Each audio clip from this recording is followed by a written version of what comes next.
Today I fucked up daring my friends to test our girlfriend's loyalty. My friends and I are all guys in our early 20s. Personal experience has proven that people our age are prone to do dumb shit. This post will be an example of that.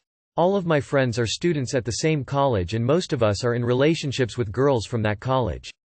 A few nights ago my friends were hanging out in my dorm. Alcohol was supplied and consumed. When we were all past the point of being sober, I dared the group to contact each other's girlfriends and see if any of them would consider cheating on their partner with whoever was communicating. In our drunken state, we accepted the challenge and shared our girlfriends' numbers with one another. Some called. Others texted. All the callers were unsuccessful. As soon as one of them opened their mouth, nothing coherent came out. The girls would hang up mid-conversation. Those of us who texted managed to get more communication time with some of the girlfriends. But most of them had zero tolerance for our bullshit and threatened to inform their partners. Everyone's girlfriends had an appropriate reaction to our inappropriate actions. Everyone, except one. My girlfriend was still responding to my friend's messages. He was the only one in the group who didn't get ghosted at that point. The rest of us literally gathered around him to watch my relationship become a question mark. The messages between my friend and my girlfriend didn't have any red flags at first. She was too busy interrogating him about how and why he had her number all of a sudden. His answers were good enough, I guess, based on the following messages. Friend. I think the two of us should hook up. Girlfriend. Lol OMG. My boyfriend aka your BFF might have something to say about that, not to mention your GF. Friend. My girlfriend is polyamorous and I'm bi, so we're both on the same page about sleeping with other people. Girlfriend. You're bi? Does my name know? Friend. He knows I would fuck both of you. Girlfriend. LMAO. That actually sounds kinda hot, NGL. Friend. It's not cheating if it's a threesome. Girlfriend. Loophole lol. Friend. I'm more interested in your holes. Girlfriend. Which one of my holes do you think you would enjoy the most? At that moment, my bi friend looked at me and asked if he should stop. Drunk me said, nope, like an idiot, but my other friends intervened and encouraged me to call it a night. I agreed to call it a night eventually. My girlfriend and I broke up the next day. I explained everything. We were unable to trust each other after that. It was an ugly end to our relationship. We said hurtful things. All my friends' girlfriends found out about our game from my girlfriend. Even though their girlfriends behaved themselves that night, none of them were happy when they heard what happened. As of yesterday, I am no longer the only guy who lost a girlfriend in the group. It's been a rough week for everyone involved thanks to me. To quote Gandalf, play stupid games, win stupid prizes. TL. Doctor got drunk with my friends and suggested that we contact each other's girlfriends and see who would be tempted to cheat on their partner.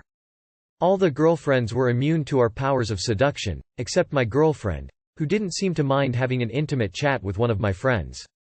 As a result, my girlfriend and I broke up the next day, followed up by another breakup within our group. Not a single person came out of this looking good, geez. Better to learn this now, versus when you're in your mid-20s and thinking of buying them rings soon. I don't think it's a fuck around, find out situation. Actually it's more of a find out, solely in its own. You found out. And guess what? You're in your low 20s. The world is your oyster. Damn, I'm sorry to hear it. I mostly feel for your friend, but as a lady, I wouldn't tolerate that shit either. It's just a learning experience for him. To be fair to your ex, it did sound like an invitation to a threesome you were in on as well rather than some else. Still, she should not have flirted with him one-on-one if that was her interpretation. You may feel like you fucked up and did a stupid thing, but at least you discovered your girlfriend was the cheater type before she did and could move on way easier.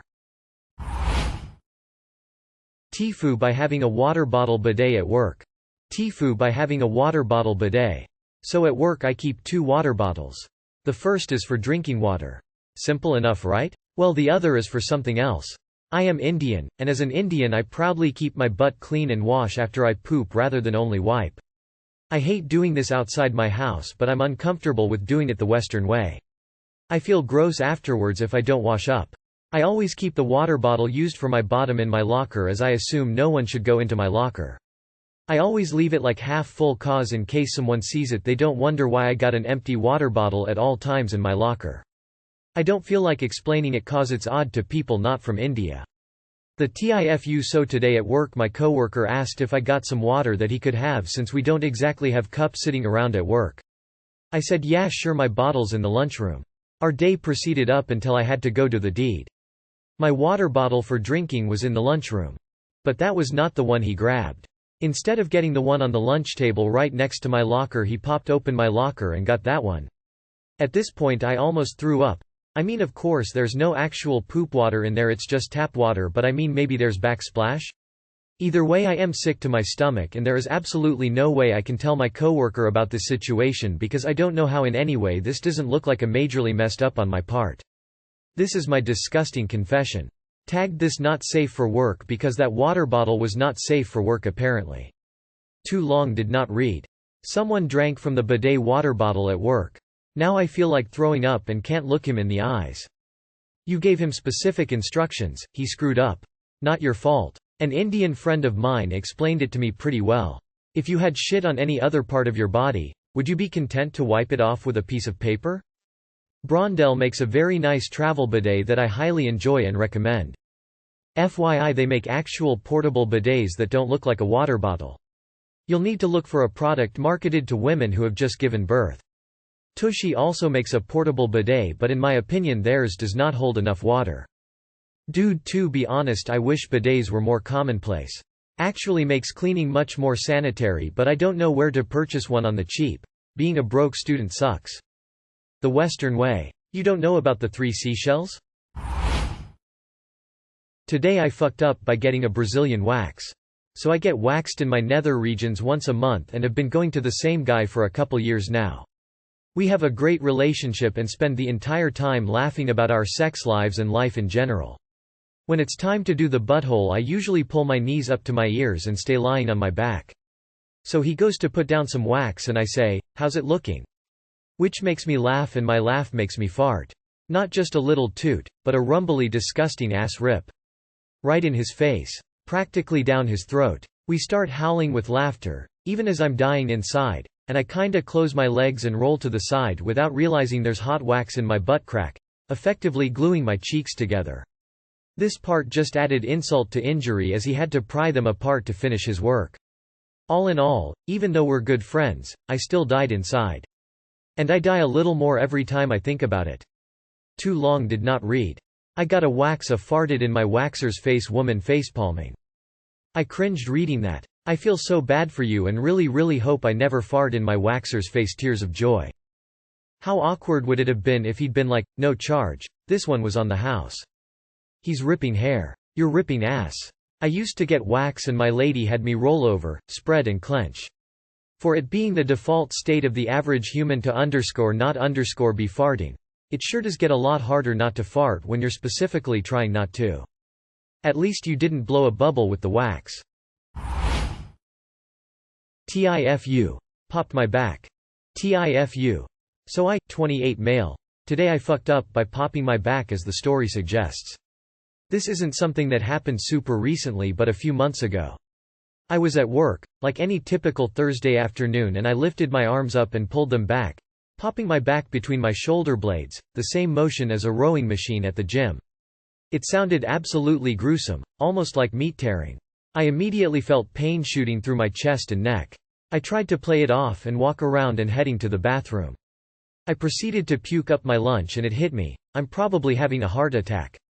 I walked back out into the reception area and tried to sit down and relax, but to no avail. I could not manage to calm down. It felt as though someone was driving something through my back and into my chest. I tried laying down and it only was that more intense. It had been around 45 minutes before I finally walked to occupational health. They took my blood pressure and I explained the situation. I agreed on calling 911 and was taken to the hospital. When I arrived at the hospital it was 4:15 p.m. They took my back for a brief examination so I could clarify the issues. I explained the pain and they did an EKG and sent me back into the waiting room. I was walking the entire time, had no issues. After sitting out in the waiting room for almost 3 hours I noticed my left leg wasn't feeling right and that's when they called me back. I couldn't stand. They wheeled me in the back and started trying to figure out what happened. While laying in the bed and having taken plenty of pain medication, I noticed I couldn't sit up like normal or move either leg. The right had more feeling than the left, however it grew to be none very quickly. They tested me repeatedly. I had X-rays, MRIs and CAT scans and extensive poking and prodding done to me within the month I was in the hospital. However, they did a spinal surgery on my lower back because there was signs of spinal compression as well as deterioration of the discs, bone spurs and significant scar tissue issues. The actual injury causing the issue with my legs and torso was at my shoulders, which they discovered after the surgery was due to loss of blood flow, or as they called it, a spinal cord aneurysm. They called it an anomaly as they hadn't seen this particular injury. Popping my back left me paralyzed from the chest down. Turned my life upside down. I figured I should add this also. I've been trying to get my life back together, but when you go from a fully functioning adult with people in your corner to a barely able body with no one by your side day to day is tough. I've been going through extensive physical therapy, but so far there hasn't been any improvement. I'm taking it day by day and picking up the pieces. More so than sharing my story, I want to raise awareness for this type of thing. Be careful with your back, people. You never know if that fall, back pop or anything of that nature could possibly be traumatic. TLDR. I popped my back, it caused me to be a paraplegic. This is horrendous, I am sorry. Is there hope for restored mobility? What's the time frame? Thank you for sharing your story. I'm sorry this happened to you. Honestly, this is something that's crossed my mind whenever I've stretched a little too far but never thought could really happen. The fact that you are wanting to get this out there and bring awareness shows your kind heart. Keep strong and fight. Oh hun, in my job I have seen patients recovering from surgeries like yours, and you're right, it's absolutely life-changing. Just wanted to say that getting to witness your strength and determination, it comes through for me reading your words, is incredible, and never let go of that. I crack so many neck and back and hip bones.